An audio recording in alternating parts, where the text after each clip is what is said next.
Did you know that women in the Old Testament were not just wives and mothers, but also powerful preachers, prophets, and leaders? Did you know the Old Testament isn't just a story of kings, warriors, and prophets like Moses or Elijah?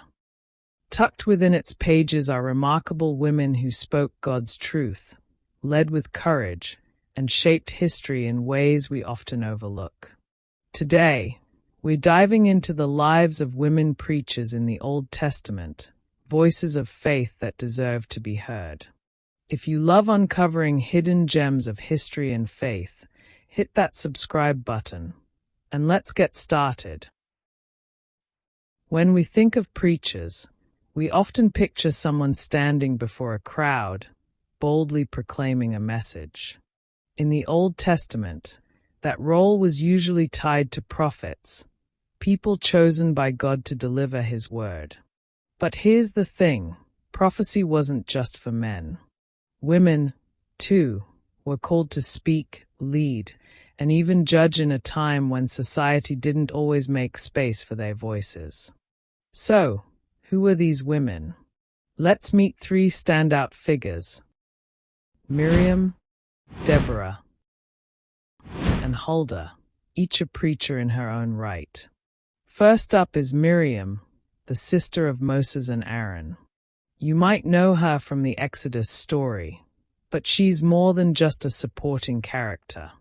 In Exodus 15, after God parts the Red Sea, Miriam takes center stage. She grabs a tambourine, leads the women in song, and proclaims God's victory. The Bible calls her a prophetess, a title that means she wasn't just celebrating. She was preaching God's power to the people. Her song wasn't random either. It's one of the oldest pieces of poetry in Scripture, showing she had authority and a voice that resonated. Sure, she had her flaws. Later, she challenges Moses and faces consequences. But her role as a leader and preacher can't be ignored. Miriam shows us that preaching isn't always about words from a pulpit. Sometimes, it's a song of faith that echoes through generations. Next, let's talk about Deborah, a name that means bee. And trust me, she had a sting. In Judges 4 and 5, Deborah is introduced as a prophetess and a judge of Israel. Picture this. She's sitting under a palm tree, settling disputes and dispensing wisdom for an entire nation. That's not just leadership.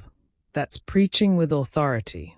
When Israel faced oppression from the Canaanites, God spoke through Deborah, giving battle plans to a general named Barak. She didn't just relay the message. She went with him to the battlefield, inspiring courage and faith.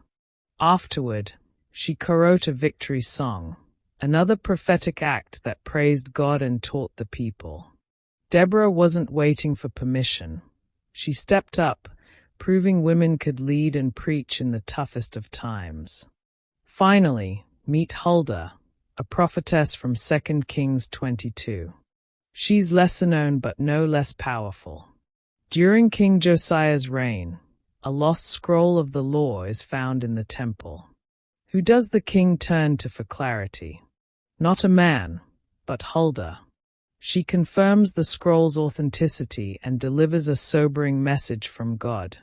Judgment is coming, but Josiah will be spared because of his humility.